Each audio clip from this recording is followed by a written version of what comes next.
Hello दोस्तों, नमस्ते। आज की कहानी है पिता का विश्वास। अथर्व अपने पिता का अंतिम संस्कार कर लौट रहा था। उसकी आंखों से आंसुओं की धारा बह रही थी। वह अपने साथ वापस आ रही भीड़ के आगे आगे जरूर चल रहा था, पर उसका मन तेजी से पीछे की ओर भाग रहा था। सभी उसके कंधे पर हाथ रखकर सांत्वना दे रहे थे, पर वह जानता था कि ये आंसू दरअसल उसके मन में चल रहे प्रायश्चित के आंसू भी हैं। उसे रह रहकर अफसोस हो रहा था कि उसने कभी भी अपने पिता का कहना नहीं माना। पिताजी ने जो मना किया उसने हमेशा वही किया। वह अपने पिता के कहे अनुसार क्यों नहीं चला। बेचैन मन से वह जैसे तैसे थके कदमों से घर पहुंचा, पर अब उसे कोई कुछ बोलने वाला नहीं था। कोई उसे प्यार और निस्वार्थ भाव से समझाने वाला नहीं था। वह एकांत में जाकर फूट फूट कर रोने लगा। उसे लगा था कि हो न हो उसका विवाह ही पिता की मृत्यु का कारण बना है।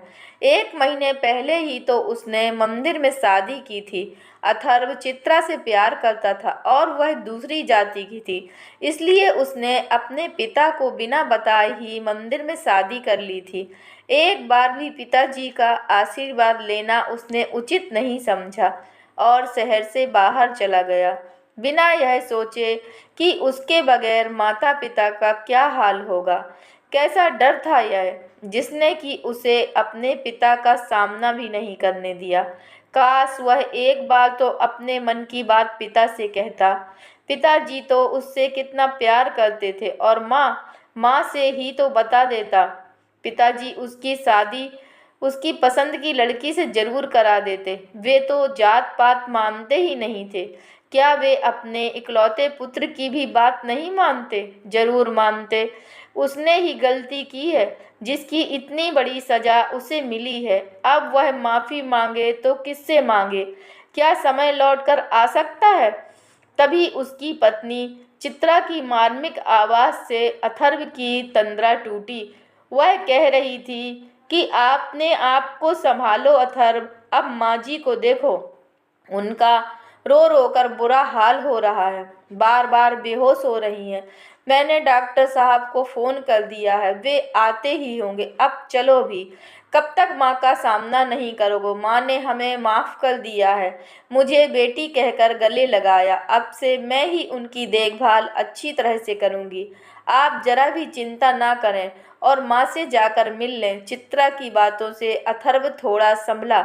खुद को संभाल कर वह माँ के कमरे में पहुंचा और उनसे लिपटकर रोने लगा।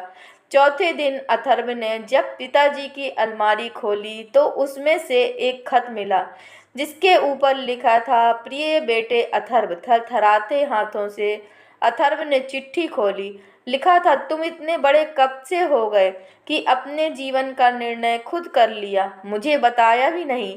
एक बार मुझसे या अपनी माँ से कहकर तो देखते। कितनी धूमधाम से करते हम तुम्हारी शादी। तुम हमारी इकलौती संतान हो। बचपन से आज तक तुम्हारी खुशी के लिए ही हर काम किया है। जानता हूँ तुम जिद्दी स्वभाव के रहे हो, लेकिन यह नहीं जानता था कि तुम मुझसे इतना डरते हो। नहीं जानता कि तुमने बिना बताए शादी मेरे डर की वजह से की या कोई और कारण था। यदि हर बेटा ऐसा करेगा तो माता पिता का तो अपने बच्चों पर से विश्वास ही उठ जाएगा।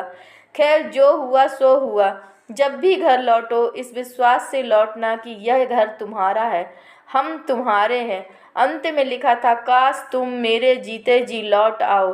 तुम और तुम्हारी माँ नहीं जानते कि मुझे कैंसर है। मुझे नहीं पता कि मैं कितने दिन जीऊँगा। यदि तुम्हारे लौटने से पहले ही मैं दुनिया छोड़कर चला जाऊँ तो मन में यह बोझ नहीं रखना कि मेरी मृत्यु तुम्हारे कारण हुई है।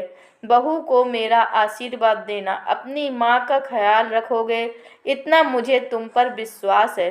दोस्तों, अगर यह कहानी आपको पसंद आई है तो कृपया लाइक कीजिए, शेयर कीजिए और चैनल पर नए हैं तो कृपया चैनल को सब्सक्राइब कीजिए। धन्यवाद।